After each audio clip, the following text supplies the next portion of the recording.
O Senhor esteja convosco. Ele está no meio de nós. Proclamação do Evangelho de Jesus Cristo segundo Mateus. Glória a vós, Senhor. Naquele tempo disse Jesus aos seus discípulos: Vós ouvistes o que foi dito: amarás o teu próximo e odiarás o teu inimigo. Eu, porém, vos digo: amai vossos inimigos e rezai por aqueles que vos perseguem. Assim vos tornareis filhos do vosso Pai que está nos céus. Porque Ele faz nascer o sol sobre maus e bons, e faz cair a chuva sobre justos e injustos. Porque se amais somente aqueles que vos amam, que recompensa tereis? Os cobradores de impostos não fazem a mesma coisa? E se saudais somente os vossos irmãos, o que fazeis de extraordinário? Os pagãos não fazem a mesma coisa? Portanto, sede perfeitos, como vosso Pai Celeste é perfeito. Palavra da salvação. Glória a vós, Senhor.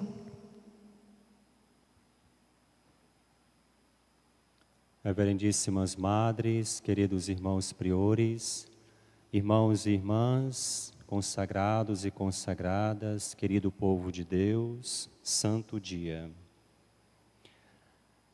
Nós estamos ao longo destes dias escutando o sermão de Jesus na montanha. Sermão não é sinônimo, como na modernidade concebemos, de carão, de briga. Jesus não está brigando com a gente, não. Jesus está, como o nosso irmão mais velho, nos educando, nos incentivando, para que nós cresçamos e desenvolvamos na fé. Jesus não está brigando com a gente, como muitas vezes nós entendemos um sermão, uma briga, uma discussão. A palavra sermão significa conversa familiar. É sinônimo de homilia, conversa amigável, conversa familiar. Um diálogo entre familiares, entre os mesmos familiares. É uma conversa entre aqueles que fazem parte da mesma família. Jesus, quando dirige a palavra a nós na montanha, no seu sermão, Ele está nos educando, porque Ele quer que nós sejamos membros da sua família, filhos do mesmo Pai, do seu Pai, para que nós nos consideremos irmãos. Por isso que no final do Evangelho Ele vai nos chamar a atenção, dizendo-nos que sede perfeitos, isto é uma ordem, como vosso Pai Celeste é perfeito. O que consiste a perfeição aqui no Evangelho? Consiste no amadurecimento da fé. Consiste no amadurecimento dos sentimentos, no amadurecimento das afeições, no amadurecimento das relações. Nisto nós estaremos sendo parecidos com o nosso Pai do céu. Ou seja, quando nós amadurecemos nos nossos sentimentos e nas nossas relações, nós estamos aspirando as coisas do céu, do alto. Logo nós nos tornamos parecidos com o Pai do céu. Filho de peixe, peixinho é. Cara do pai, cara do filho, a cara do pai, a cara do pai, a cara do filho. Logo nós nos tornamos filhos de Deus, do mesmo Pai de Jesus, e nos tornamos irmãos. Porque nós já amadurecidos na fé, somos então filhos do mesmo Pai, aspirando os mesmos sentimentos, aspirando os mesmos dons. E o dom por excelência, evidentemente ressaltado pelo Evangelho de hoje, é o amor.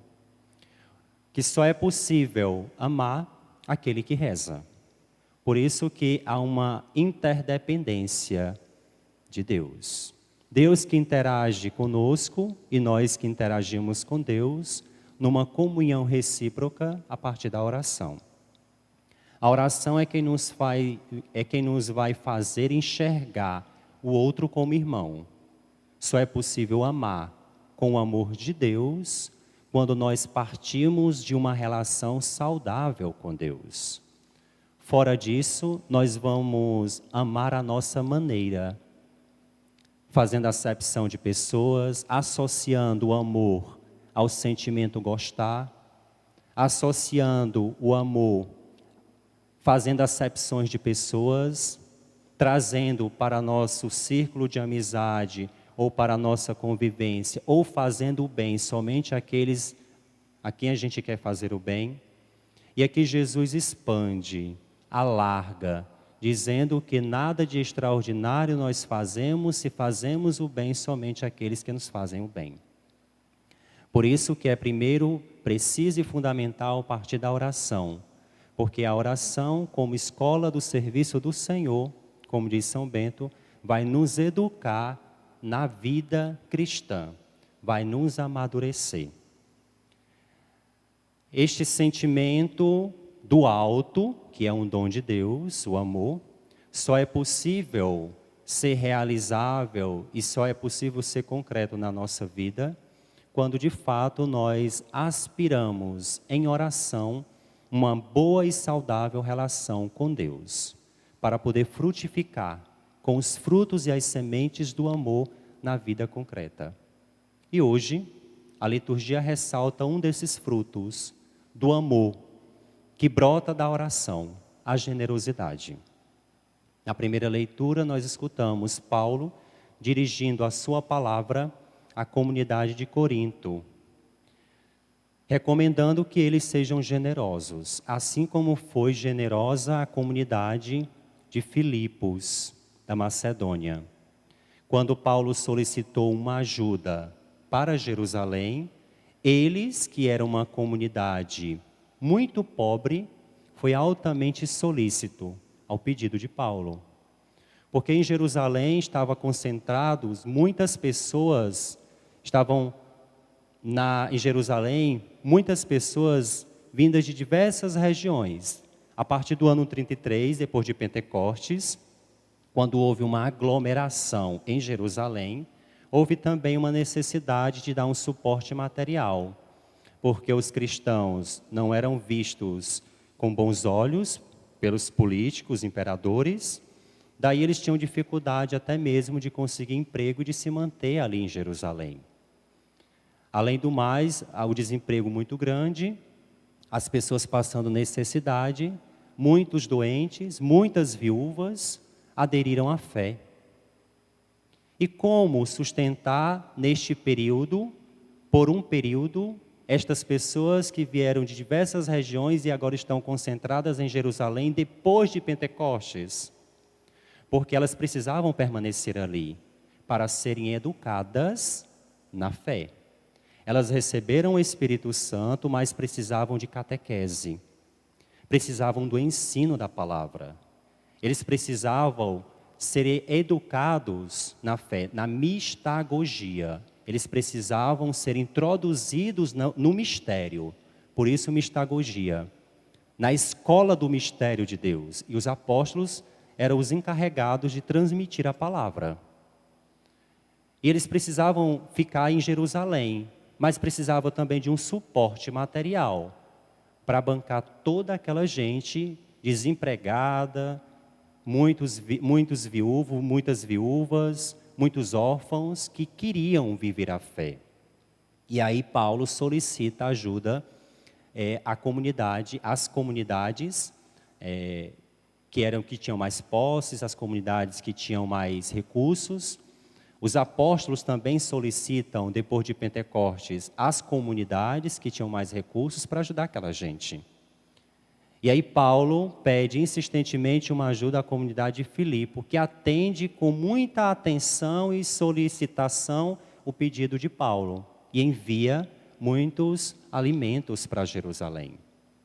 E a exemplo desta comunidade assídua na fé, Paulo também faz o mesmo pedido à comunidade de Corinto, que era uma comunidade que tinha mais recursos do que a comunidade de Filipos, pedindo ajuda para a comunidade de Jerusalém, para que aqueles irmãos fossem gestados na fé, amadurecessem, para que aqueles homens e mulheres fossem perfeitos, como o Pai do céu é perfeito, isto é, amadurecidos. E aí nós entendemos que a generosidade é fruto direto da adesão à fé. A palavra generosidade significa aquele que teve um bom nascimento. Aquele que teve um bom nascimento. Aquele que foi bem gestado em Cristo. Aquele que cresceu bem em Cristo, na fé. Aquele que entendeu o que é a fé. Ele portanto, tem necessidade de ajudar os outros. Ele tem necessidade de ser generoso. Ele tem necessidade de olhar para o outro como irmão e dar um ombro amigo, dar um suporte material. Foi este o pedido de Paulo. Eu não estou aqui obrigando a vocês a fazerem nada. Eu não estou obrigando vocês a darem o que vocês têm. Mas em nome daquilo que vocês abraçaram, em nome da fé que vocês abraçaram, vocês podem dar uma resposta afirmativa ao meu pedido. E aí aquela comunidade atende à solicitação de Paulo e ajuda os irmãos na fé. Porque a fé, ela gera frutos de generosidade, de solidariedade.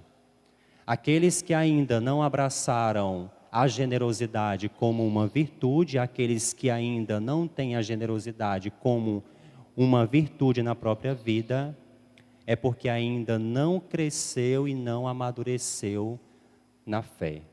Não abraçou ainda a fé genuína de Cristo, que é resultado e fruto da oração. Então aqui o Evangelho, Jesus nos chama a atenção para compartilhar não só os bens, mas os sentimentos e os dons. Nos chama a compartilhar com todos aqueles, bons e maus, amigos e inimigos, aquilo que nós recebemos de Deus. Deus que foi generoso conosco, Ele que era rico se fez pobre para nos enriquecer. E se nós fizemos esta experiência de Deus, se nós aderimos de fato a esta fé, que nos amadurece, que nos faz crescer, é preciso também dar frutos. E esses frutos partem da oração, chegam no amor e são traduzidos na generosidade, de ajudar e de estar atento às necessidades dos outros. Seja material, seja com uma palavra, seja com um olhar, seja com um gesto, seja como uma acolhida. Porque as pessoas necessitadas, famintas de Deus e também dos bens materiais, precisam da nossa ajuda que fizemos uma experiência concreta de fé. Porque caso contrário, ainda nós não fizemos uma experiência de Deus. Se nos fechamos, se nos isolamos no nosso mundo egoísta, nós ainda não fizemos uma experiência de Deus. Nós não tivemos ainda um bom nascimento em Cristo. Nós ainda não fomos gestados à estatura de Cristo. Por isso que generosidade significa isso. Aquele que teve um bom nascimento, aquele que nasceu bem, aquele que renasceu em Cristo, aquele que foi gestado em Cristo, aquele que nasceu da palavra, fruto da pregação, aquele que abraçou a fé e aquele que entendeu que o amor, ele passa por todas as instâncias da nossa vida e atinge até mesmo a quem a gente não gosta e atinge até mesmo as pessoas com quem a gente tem uma certa desavença. A chamada de atenção de Jesus hoje no Evangelho é para que nós cresçamos, amadureçamos na fé. E quando isto acontece conosco, nós temos necessidade de expandir esta fé com gestos concretos. Porque senão a gente pode, como dizia o Papa Francisco, ter uma experiência de igreja, ter uma experiência de comunidade e sermos atrofiados na fé. Não desenvolvermos naquilo que o Senhor quer que nós desenvolvamos. Nós podemos cair na síndrome da Chiquinha do Chaves. Adultos que nunca cresceram. Adultos que nunca amadureceram. Adultos que nunca desenvolveram. Vivendo uma vida e uma experiência de comunidade, mas fechado no egoísmo. Fechado no seu mundinho. fechado e isolado, sem abrir as mãos e o coração para o serviço aos irmãos. E aí São Paulo, mais adiante, aqui na leitura da carta aos Coríntios, vai chamar essa gente de quê? De falsos irmãos na fé. De falsos irmãos na fé. Por que falsos irmãos? Porque não abraçaram a fé genuína. Não abraçaram a proposta de Jesus, que é uma proposta que se expande e que atinge a todas as pessoas, independentemente de quem elas sejam, boas ou más, porque o nosso testemunho vai, de certa forma, alcançá-las e convencê-las, até aquelas pessoas com quem a gente tem uma certa desavença. Porque senão nós estaremos caminhando contrário à proposta de Cristo, estaremos atrofiando, não estaremos renascendo, nem nascendo de novo na fé. E aí o mais trágico de tudo isso é que nós podemos ser espiritualmente abortados. Espiritualmente abortados, se nós não nascermos. De alguma forma nós seremos expulsos, jogados para fora. Ou nós nascemos, nos desenvolvemos, nos deixamos ser capacitados e crescemos na fé, abrindo o coração para a proposta de Cristo e nos esforçando no dia a dia para sermos pessoas mais acolhedoras, pessoas mais generosas e pessoas mais abertas, ou nós seremos expulsos do ventre de Deus como um abortado. Nada mais trágico do que isso. Que este dia possa ser um dia de sol e chuva, que cai sobre todos os bons e maus, possa ser também um dia de muita generosidade da nossa parte, com os irmãos de comunidade, com as pessoas que de fora nos procuram, a partir de uma palavra ou a partir mesmo de um gesto concreto. Aquelas pessoas que nos procuram famintas, seja de material, seja de Deus. Nunca nos fechemos, mas estejamos sempre abertos para poder expandir este evangelho que o Senhor hoje nos propõe. Façam bem a todas as pessoas, porque nisto consiste o amor.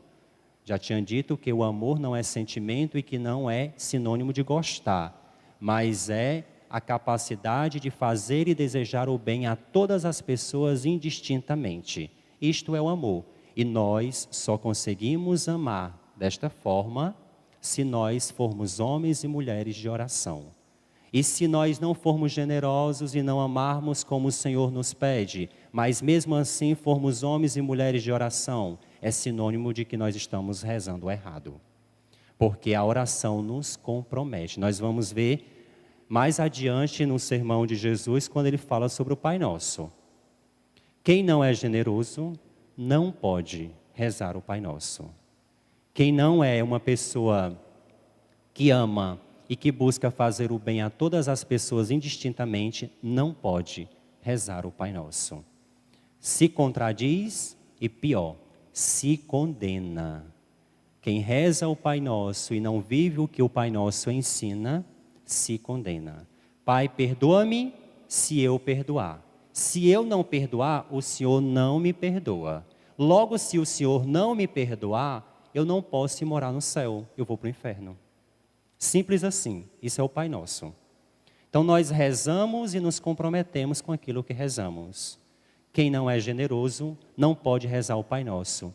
E quem não reza o Pai Nosso não pode dizer que Deus é Pai. Se eu não posso dizer que Deus é Pai, logo eu não posso ir morar onde o meu Pai mora.